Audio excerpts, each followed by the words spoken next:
멘트 먼저 하나 하고 그리고 말씀을 전할까 합니다. 너무 경직되어 계신 것 같아요. 날씨가 추워서 그런가요? 겨울엔 아무래도 조금 그런 기운이 있죠. 우리 집사님 며칠 만에 뵈서 그런가 더 반갑습니다. 두 분 다. 한 학생이 학교에 가기 싫어서 아버지 목소리를 흉내내면서 선생님께 전화를 했습니다. 선생님이세요? 우리 애가 아파서 오늘은 학교를 가지 못할 것 같습니다. 선생님이 그러세요? 근데 전화하시는 분은 어떤 관계시죠? 이 아들이 회심의 미소를 지으면서 네, 우리 아버지입니다. 이렇게 말했답니다. 아들이 아버지의 목소리 흉내를 내면서 선생님께 전화를 한 거예요. 학교가 얼마나 가기 싫었으면 이랬을까? 우리도 옛날에 이렇게 학교 한번 빠져보는 게 소원이었잖아요. 저도 그랬거든요. 근데 이제 날씨가 추워서 제가 꽁트를 한번 해봤습니다. 경직된 마음이 풀어지잖아요. 오늘은 이 기독교적 단순성이라는 말씀으로 말씀을 전할까 합니다. 이 현대인들은 참으로 복잡한 사회 구조를 가지고 또 복잡하게 살아갑니다. 불과 한 20, 30년 전까지만 해도 사람들의 삶이 대체적으로 단순했습니다.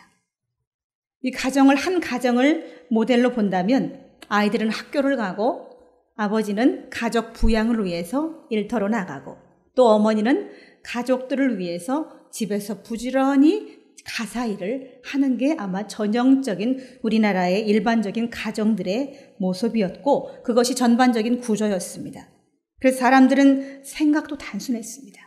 아내는 살림을 잘하는 것이 최고의 현모양처였고 아이들은 공부를 잘하는 것이 최고의 자식된 도리였죠. 그리고 남편들은 돈을 잘 벌어오는 것이 최고의 신랑감이었습니다. 그래서 옛날에 제가 20, 30년 전에 한 40년 전에 제가 어렸을 때는 은행원이 아마 최고의 신랑감이었던 걸로 기억이 됩니다. 은행에서 돈을 만지는 사람이 봉급도 많았습니다. 그래서 사회 구조가 옛날에는 그렇게 단순했습니다. 그리고 사회의 질서나 이런 것도 단순했죠. 부모는 자식을 부양해야 하고 또 자식은 부모를 잘 섬겨야 하고 스승은 제자를 교훈 삼아 잘 가르쳐야 하고 또 제자는 스승의 가르침을 따라야 하고 또 어른을 보면 인사를 해야 하고 또 어른들은 어린 아이들을 잘 보호해 주어야 했습니다.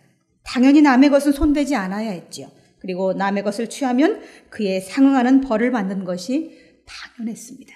불과 한 20, 30년 전만 해도 또 하인은 주인께 복종하는 것이 당연한 거죠.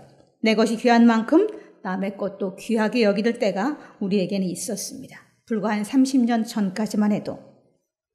그리고 시골의 교회들은 보통 10리, 20리를 걸어서 교회를 가야 하는 그런 구조들이 많았습니다. 시골에 교회가 많이 없었기 때문에 저희 시골의 친정의 교회도 10리 안팎의 교회가 저희 교회 하나밖에 없었어요. 그래서 10리 안팎의 교회에서 새벽에도 걸어서 교회를 오셨는데 그때 그 10리를 걸어서 새벽 예배를 오시는 분들이 한 분도 불평을 하거나 차량을 안에서 참 힘들다라는 말을 저는 들어본 적이 없습니다.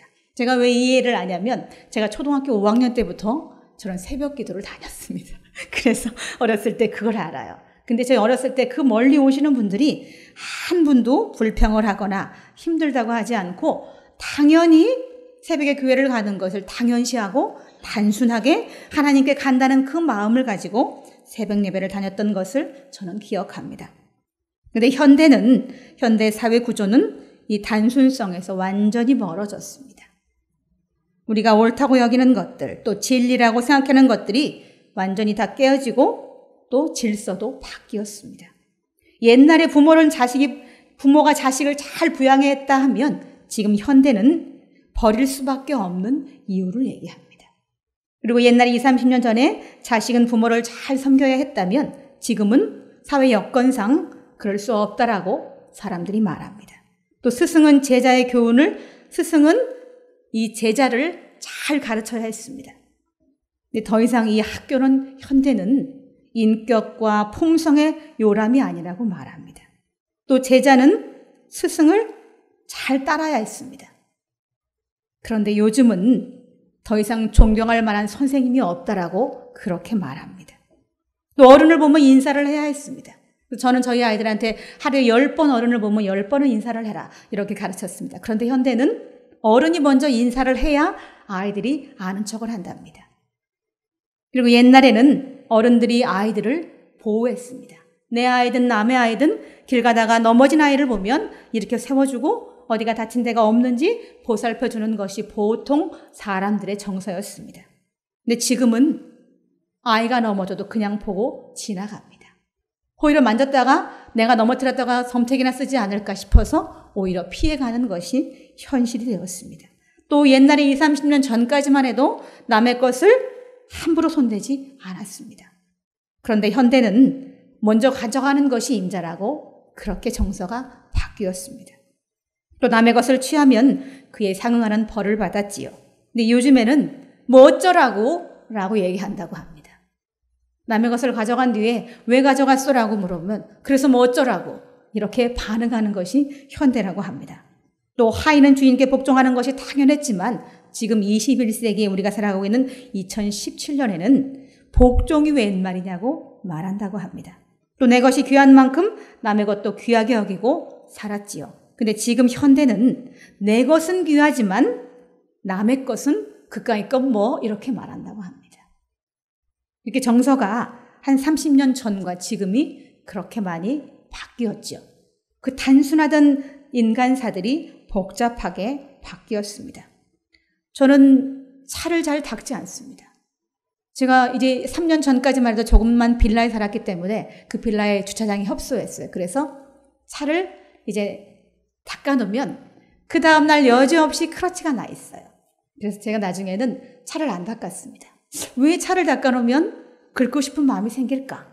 그래서 나중에는 그 빌라에 사는 동안은 차를 그냥 지저분한 상태로 그냥 두었습니다. 그랬더니 오히려 지저분한 상태로 두었더니 긁는 현상이 줄어들었어요. 그래서 제가 아파트로 이사하기 전까지는 차를 일부러 닦질 않았어요. 왜 그런지 모르겠지만 아무튼 차를 닦아놓으면 그 다음날 꼭 크러치가 나 있는 경우를 수도 없이 보았습니다. 그런데 왜 이렇게 사람들의 심리가 이렇게 복잡해졌을까? 우리는 한번 생각해 보아야 한다는 거죠. 이 단순하다라는 말은 쉽게 생각하면 간단하고 쉽다 이렇게 생각할 수 있습니다. 사실 그런 정의도 있기도 있지요. 이 단순성은 하지만 유지하는 것이 굉장히 생각보다 쉽지 않습니다. 단순한 가정이 지켜지는 그 단순한 것이 지키기가 어려운 것이 현대 구조지요. 이 단순하다는 말 속에는 복잡한 많은 원리들을 포용해야지만 이 단순한 게 지켜질 수 있다라는 거지요. 그리고 제가 말하고자 하는 이 기독교적 단순성은 쉬운 것을 말하는 것은 결코 아닙니다.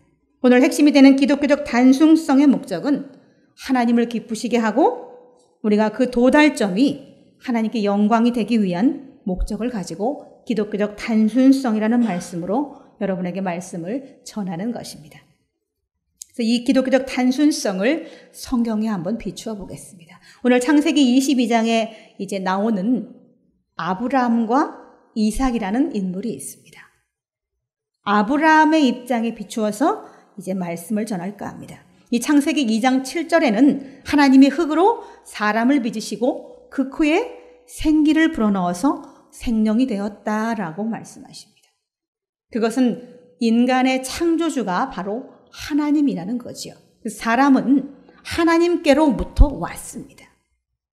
근데 현대인들은 사람이 하나님께로부터 왔다는 사실을 가끔 잊고 사는 것이 아닌가라는 생각을 해서 제가 오늘 이 말씀을 준비하게 됐습니다.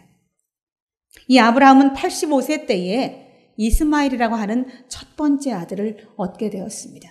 본처였던 이 사라가 아이를 낳을 수 없으므로 그의 여종이 이 이스마엘이라고 하는 아들을 낳아주었지요. 그리고 그 아들을 데리고 행복하게 잘 살았습니다. 근데 하나님께서는 100세 때에 이 정실 부인이었던 사라를 통해서 이삭이라고 하는 아들을 주셨어요.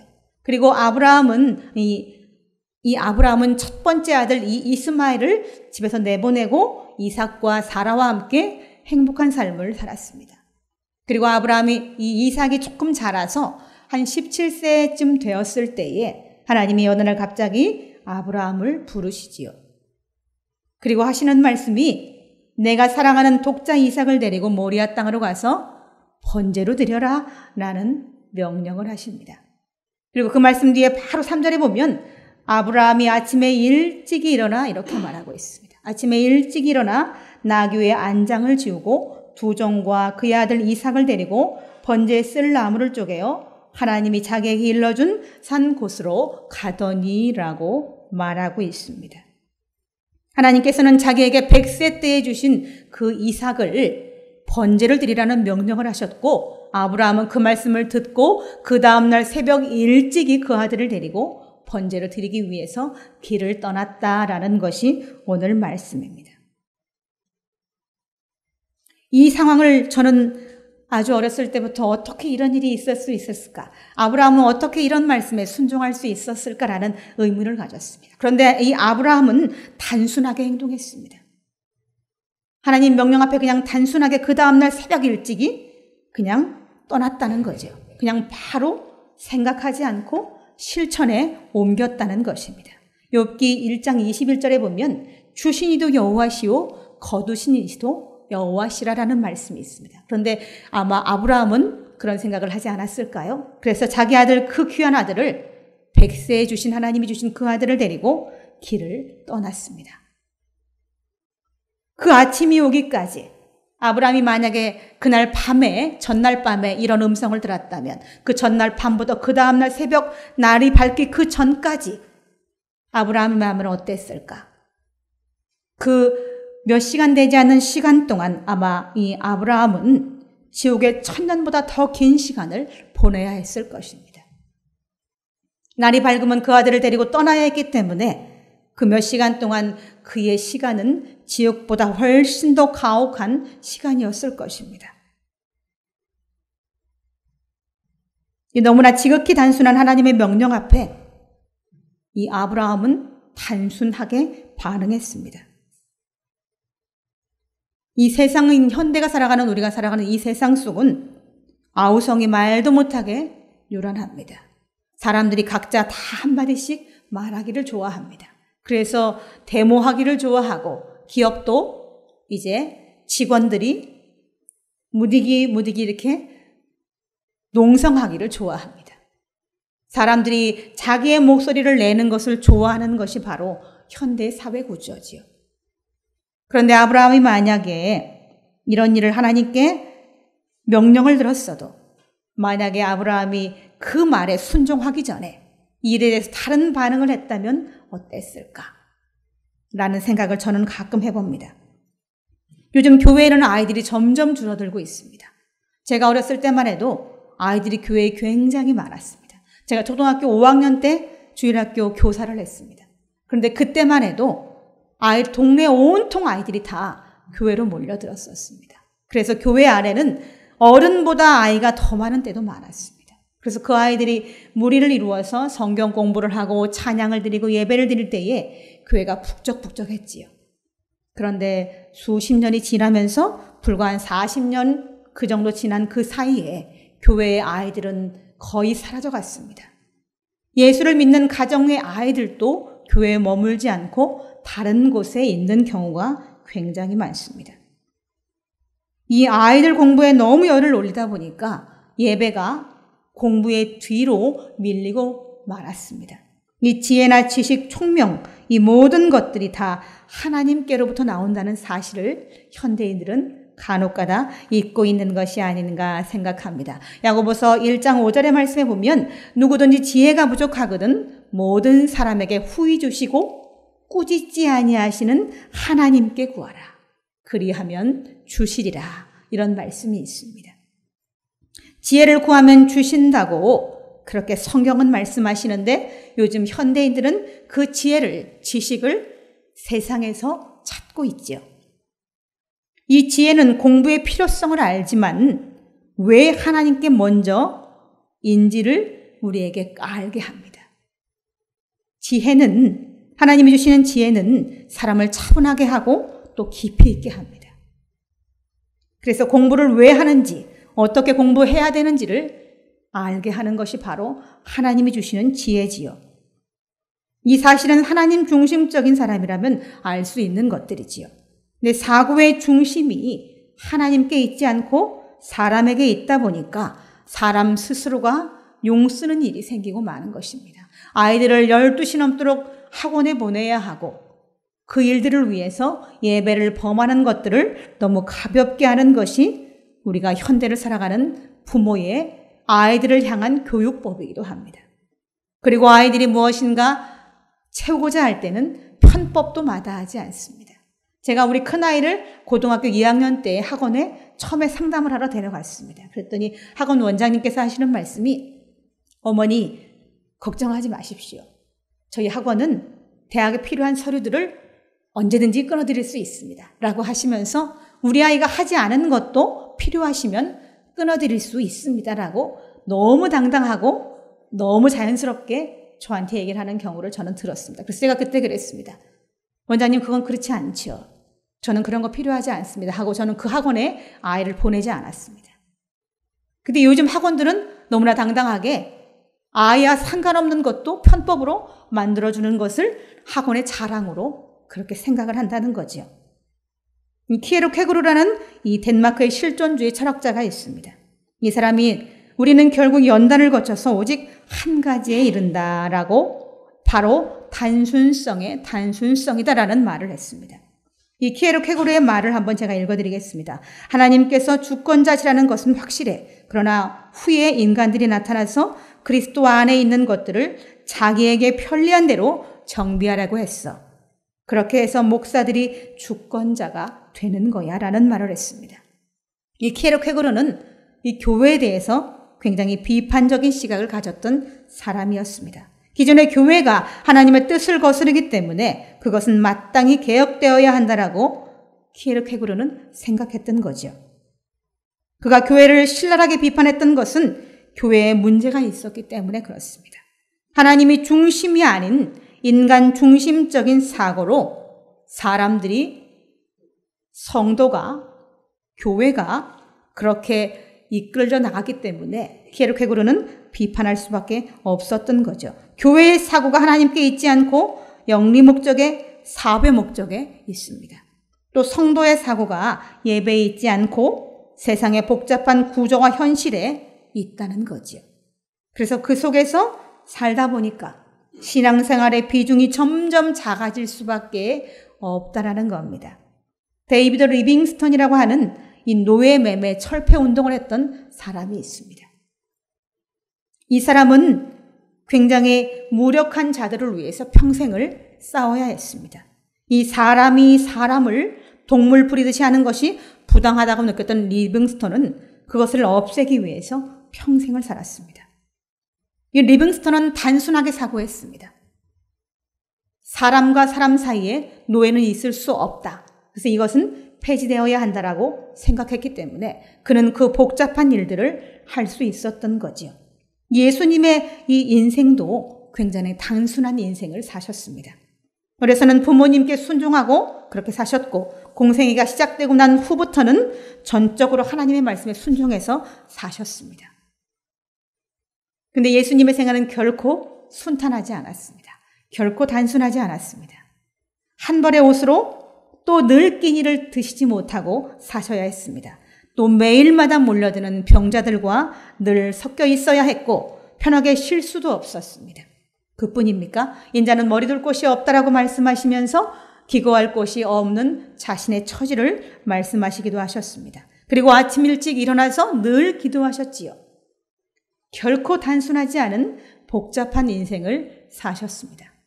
그런데 아주 단순하게 하나님의 말씀에 순종하시기 위해서 그 목적을 가지고 공생애를 사셨다는 것입니다. 그 단순한 목적을 두고 수없이 많은 것들을 받아들이면서 수없이 많은 할 말들이 있었지만 예수님은 하지 않으셨습니다. 다만 공생의 기간 동안 하나님이 명령하신 것들을 그냥 수행만 하셨습니다.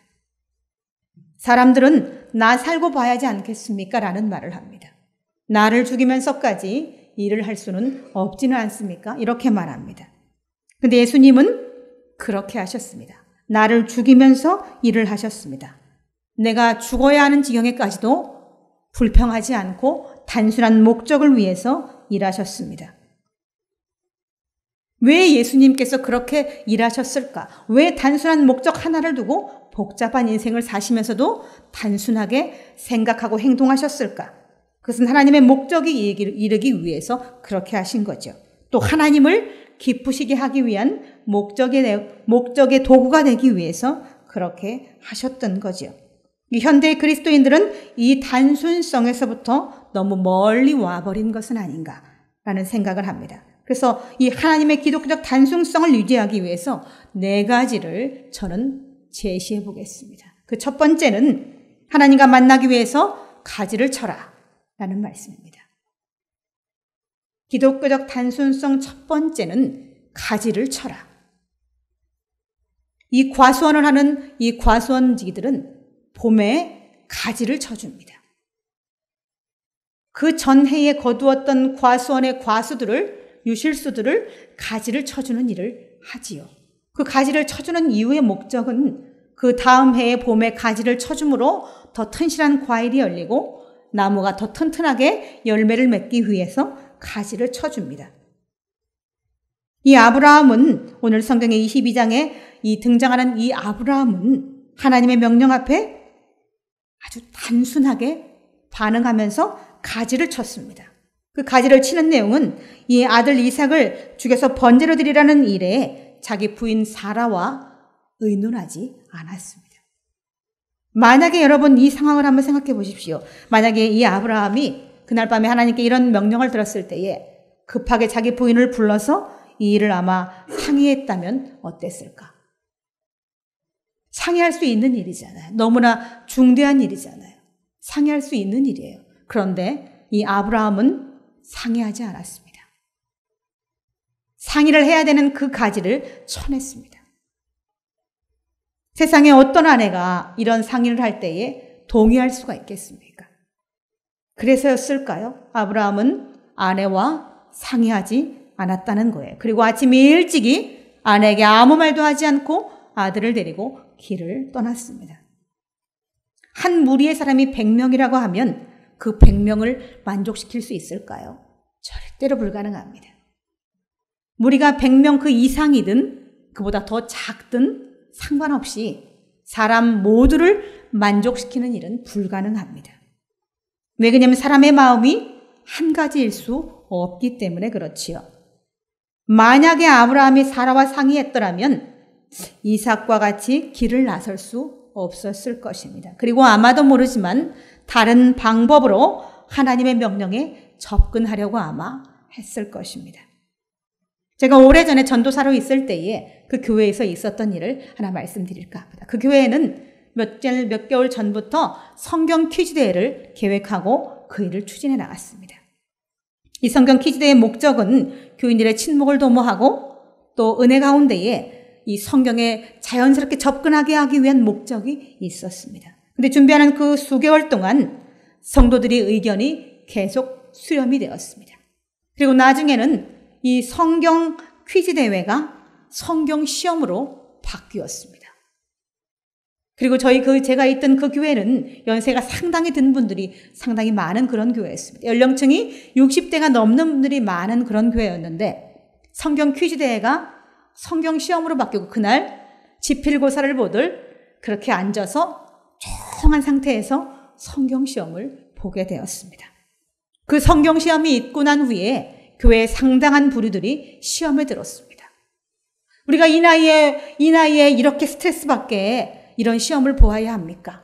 라고 하면서 많은 분들이 시험에 들었고 그 중에 한 분은 그 시험에서 벗어나는데 6개월 감는 시간이 걸렸습니다.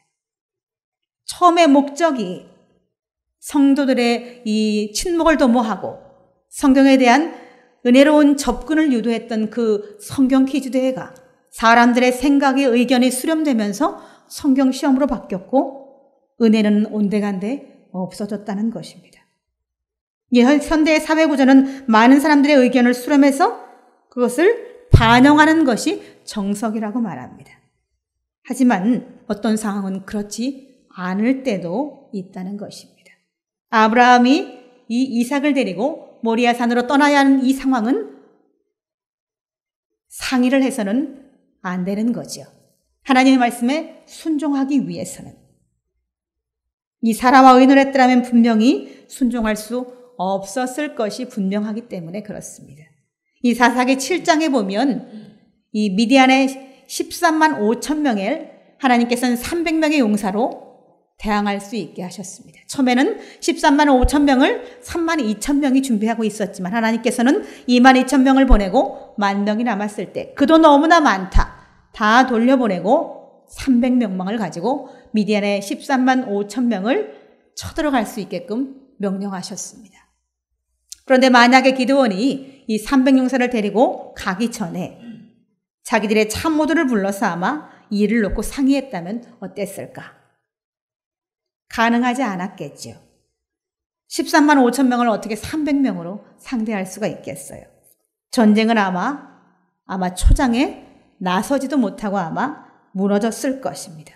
13만 5천 대 300이라.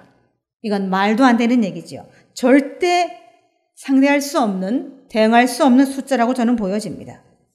그리고 아무리 전략이 좋아도 승산이 거의 제로에 가까운 그런 전쟁이죠. 이 13만 5천 명 대 3만 2천 명을 해도 승산이 없을 터인데 13만 5천 명 대 300명이라는 것은 있을 수 없는 거지요. 그런데 이 미디안의 진영에 이 기드온은 300명의 용사를 가지고 쳐들어갑니다. 그리고 결론을 말씀드리면 승리했습니다. 13만 5천 명과 300명이 이루어서 300용사가 승리했다는 것입니다. 이 기드온이 하나님의 말씀을 들은 후에 혼란스러워서 기드온이 참모들과 상의했더라면 분명하게 이 전쟁은 승리할 수 없었을 것입니다. 전략도 아마 바뀌었을 것입니다. 그러나 분명한 것은 하나님의 명령한 이 300명을 데리고 미디안 진영으로 가서 승리했다는 거지요. 그래서 하나님을 만나기 위해서 우리는 간혹가다 가지를 쳐내야 하는 일이 있는 거지요. 그리고 세 번째 우선순위는 바로 우선순위를 바꿔라입니다. 우리가 어떤 일을 결정할 때에 그 결정을 하기 위해서 우리가 분명히 결정을 내려야 되는데 어떤 일을 행동하기 위해서 결정을 내려야 하는데 이 기독교적 단순성의 세 번째는 우선순위를 바꾸는 것입니다. 우선순위를 바꾸는 것. 우선순위를 바꾼다라는 말은 이 일이 더 중요한데 이 일로 바꾼다라는 이런 논리도 있습니다. 이 고아의 아버지라고 말하는 5만 번의 기도 응답을 받았다고 하는 조지 밀러라는 사람이 있습니다. 이 사람은 1800년도의 사람입니다. 19세기의 사람인데 이 사람은 5만 번의 기도 응답을 받았다고 합니다. 그 사람이 그거 기도 응답 5만 번 받은 걸 어떻게 알았냐면 이 사람은 이 초기부터 수첩에다 모든 일을 꼼꼼하게 다 기록했다고 합니다. 그래서 자기가 몇 번 응답을 받았는지를 그 수첩을 통해서 세어보니까 5만 번이 넘더라는 거죠. 이 조지 밀러가 어느 날 기도를 하는데 하나님께서 이제 고아원을 지어야 한다는 확신을 주셨다고 합니다. 그래서 이 일을 놓고 이 조지 밀러는 기도하기 시작했습니다. 근데 15일이 지나도 또 35일이 지나도 하나님은 아무런 반응이 없으셨습니다. 이 조지 밀러는 벽에다가 야고보서 1장 4절의 말씀인 인내를 온전히 이루라. 이는 너희를 온전하고 구비하여 조금 더 부족함이 없게 하려 함이라라는 말씀을 써붙여놓고 또다시 기도하기 시작했습니다. 그리고 한참이 지난 후에 1000파운드가 들어왔습니다. 1000파운드 하면 지금 영국의 화폐의 가치로는 그렇게 큰 돈이 아닐 수 있으나 1800년도에 1000파운드는 굉장히 큰 돈이었습니다. 그리고 65일이 지났을 때 1050파운드가 또다시 들어왔습니다. 그리고 89일 되던 날에 땅을 보러 갔다고 합니다. 그리고 그가 기도한 지 447일 만에 응답은 이루어졌다라고 합니다. 그리고 어느 날 조지 밀러는 그 아원에 먹을 것이 없었습니다. 근데 그 아원에 그는 식사할 접시들을 내놓으라고 지시합니다. 아무런 먹을 것이 없었는데 접시를 내놓으라 하니 어쩔 수 없잖아요. 그래서 그 아원의 사람들은 수군거리면서 접시를 내놓게 되었습니다. 그랬더니 거짓말처럼 푸드트럭이 와서는 음식을 내려놓았다고 합니다. 그래서 그날 준비되지 않은 음식을 마음껏 먹었다고 합니다. 이 조지 밀러는 우선순위를 하나님께 두었습니다. 이런 일들을 무모하다고 할 수도 있겠습니다. 좀 무모하지 않나요? 음식이 없는데 접시를 차리라니. 무모하지 않나요? 근데 조지 뮬러는 그렇게 했다는 겁니다. 우선순위를 하나님께 두었기 때문에 그 일이 가능했던 거죠. 이런 무모한 행동을 할 수 있었던 것은 그가 하나님께 우선순위를 두었기 때문에 가능했던 거죠. 이 공관복음 중에 오병이어의 기적이 나옵니다. 아주 작은 보리떡 5개와 물고기 2마리가 있었습니다. 그런데 그날 예수님 앞에 모인 자들은 수천이나 되었습니다. 남자만 5천이 넘었습니다. 그리고 예수님께서는 그 사람들을 보며 이렇게 말씀하셨습니다. 우리가 어디서 떡을 사서 이 많은 사람을 먹이겠느냐라고 제자들에게 물었습니다. 그때 이 빌립은 예수님께 이렇게 말합니다. 우리에게 200데나리오 있을지라도 부족할 것입니다라고 빌립은 말하게 되죠. 그런데 한쪽에 있던 안드레는 예수님께 그렇게 말했습니다. 예수님, 여기 작은 도시락 하나가 있는데 보리떡 5개와 물고기 2마리가 들은 도시락이 하나 있습니다. 라고 하면서 예수님께 가져갔다는 겁니다. 200데나리온 가지고도 먹일 수 없는 수천 명을 보리떡 5개와 물고기 2마리가 드는 작은 도시락을 가져오면서 여기 그것이 있습니다라고 내놓았다라는 거예요. 안드레는. 이 안드레는 베드로의 남동생입니다. 이 만약에 안드레가 우선순위를 생각해서 먼저 하나 예수님 200데나리온을 거두려면 어디서 거둬야 할까요? 그 떡을 어디서 사와야 할까라고 만약에 우선순위를 거기에 두었다면 이 작은 도시락을 가져올 수 있었을까? 분명히 가져올 수 없었을 것입니다. 한 사람의 성인이 먹을 양도 부족한데 이 안드레는 우선순위를 예수님께 두었기 때문에 그 작은 도시락을 가져올 수 있었다는 겁니다. 그리고 그 작은 도시락으로 남자만 5천 명이 먹고 12광주리가 남았다라고 공관복음은 기록하고 있던 거죠. 이 마가복음 11장 24절에 보면 무엇이든지 기도하고 구하는 것은 받은 줄로 믿으라. 그리하면 그대로 이루어지리라 라고 말씀하십니다. 이 기독교적 단순성 4번째는 하나님께 몰두하라랍니다. 하나님께 시야를 고정해라. 이 어느 날 3사람이 히틀러와 무솔리니 또 그리고 처칠이 연못 안에 고기를 단번에 잡아내는 내기를 했습니다. 히틀러는 독일의 이제 수상이었고 처칠은 영국의 총리였습니다. 그리고 이 무솔리니는 이탈리아의 파시즘 혁명가였습니다. 3사람이 연못 안에 있는 고기를 누가 먼저 잡겠는가 하고 내기를 한 겁니다. 먼저 히틀러가 이제 연못 안에 고기를 잡기 위해서 행동을 했는데 히틀러는 연못 안에 막 총을 쏘아댔습니다. 그렇게 해서도 연못 안에 고기는 잡을 수 없었고 실패하고 말았습니다. 그 다음에 무솔리니는 그 연못 안에 고기를 잡기 위해서 연못 안으로 들어가서 손으로 고기를 잡으려고 행동했습니다. 그러나 무솔리니도 실패했다고 합니다. 그리고 마지막에 영국의 처칠 수상은 이 연못 안에 고기를 잡기 위해서 연못 안에 물을 모두 뺐습니다. 이 처칠은 물고기 잡는 데 가장 현명한 방법이 무엇일까 생각했습니다. 거기에 몰두했던 거죠. 그리고 결론은 물을 빼야 되겠다라는 생각을 하게 된 거죠. 히틀러는 총을 쏘아대서도 안 됐고 이 무솔리니는 들어가서 몸으로 행동하며 고기를 잡으려고 했지만 실패했습니다. 그러나 영국의 처칠은 몰두해서 생각해보니 물을 빼면 가능하겠다는 생각을 하게 된 거죠. 그리고 물을 뺀 후에 마른 땅에 있는 고기를 거두어만 들이면 되었으니 영국의 처칠이 승리하게 되었다는 거죠. 이 성경의 인물들도 보면 모세는 넘실대는 홍해 앞에서 하나님 앞에 몰두했습니다. 하나님 앞에 몰두해서 기도하기 시작했습니다. 그리고 홍해는 갈라졌지요. 여호수아는 철옹성 여리고 앞에서 하나님 앞에 몰두했습니다. 그 철옹성 여리고가 무너져 내렸습니다. 또 한나는 나이가 많고 늙어서 자식이 없었습니다. 그런데 하나님께 몰두해서 5 자녀를 얻었습니다. 이 다윗은 한 시골 마을의 목동이었습니다. 그런데 하나님께 몰두해서 그는 이스라엘 통일 왕국의 왕이 되었습니다. 그리고 자식도 없고 과부였던 룻이라는 여인이 있었습니다. 그는 이방 땅의 여인이었죠. 근데 그 이방 땅의 여인이 하나님께 몰두함으로 보아스라고 하는 신랑을 만났습니다. 이 사도 바울도 하나님께 몰두함으로 전 세계에 복음이 퍼질 수 있는 일을 그가 했지요. 이 기독교적 단순성은 순전하게 하나님 앞에 나아가는 것입니다. 아이 둘을 가진 엄마가 있었어요. 그런데 그날 몹시도 춥고 눈이 내렸습니다. 그런데 한 아이의 엄마는 아이 셋을 데리고 교회에 갔고 한 두 아이의 엄마는 교회에 가지 못했습니다.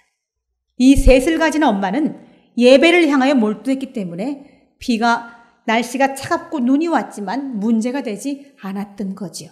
근데 두 아이를 가졌던 엄마는 날씨가 춥고 눈이 왔다는 것이 그녀에게는 걸림돌이 되었습니다. 그래서 그날 아이들과 같이 교회에 갈 수 없었다는 거죠. 기독교적 단순성은 가지를 쳐내고 우선순위를 하나님께 두고 하나님께 몰두함으로 우리가 하나님께 나아갈 수 있는 길을 여는 것입니다. 예수님도 수만 가지의 가지들이 있었지만 하나님의 목적을 수행하기 위해서 그 가지들을 쳐내고 일하셨다는 것입니다. 이 기독교적 단순성은 시대의 패단을 역행합니다. 기독교적 단순성은 사람의 복잡하고 혼란스러운 정신세계를 정화해서 하나님께 이르게 하는 첩경입니다. 이 기독교적 단순성은 하나님께 집중하는 것입니다.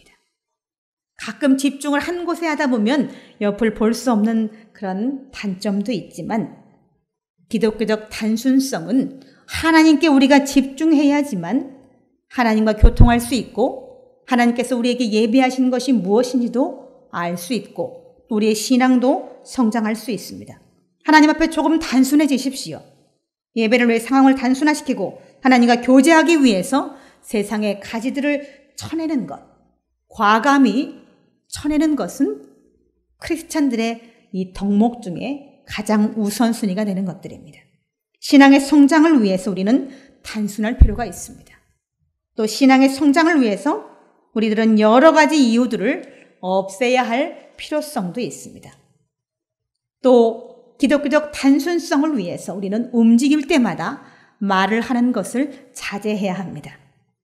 또 은밀한 원신은 하나님께 차곡차곡 쌓이고 있다는 것을 우리는 잊지 말아야 합니다. 이것이 바로 기독교적 단순성입니다.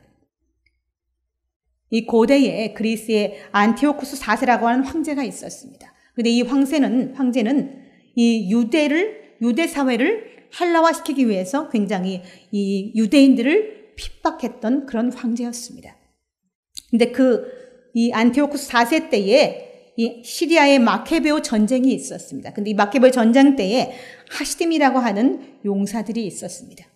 이 하시딤이라고 하는 말의 뜻은 경건한 자들, 또 율법을 잘 지키는 자들이라는 뜻을 가지고 있는데 이들은 헬라화시키는 유대 사회에서 이 안티오쿠스 4세에게 대항해서 자기들의 신앙을 지키기 위해서 분투했던 그런 용사들을 일컬어서 하시딤이라는 이름이 붙여졌다는 것입니다. 이 하시딤이라고 불렸던 이 용사들이 이 안티오쿠스 4세의 이 헬라 문화화를 위해서 그가 몰두했을 때 그에게 우상제의에 대항해서 신앙을 지키기 위해서 열심히 그들의 신앙을 지켰고 그 신앙의 후예들은 지금까지도 이렇게 수없이 많은 지구안에 많은 사람들이 하나님께 나와서 예배를 드리는 길을 열어주었다는 것입니다. 우리가 지금 실천해야 하는 기독교적 단순성은 지금 우리가 이렇게 예배를 드리는 이 단순한 것들은 수천 년 뒤에 이 땅에 이 기독교적 후예들에게 아마 귀한 이제 유산이 되어서 그들이 물려받게 될 것입니다.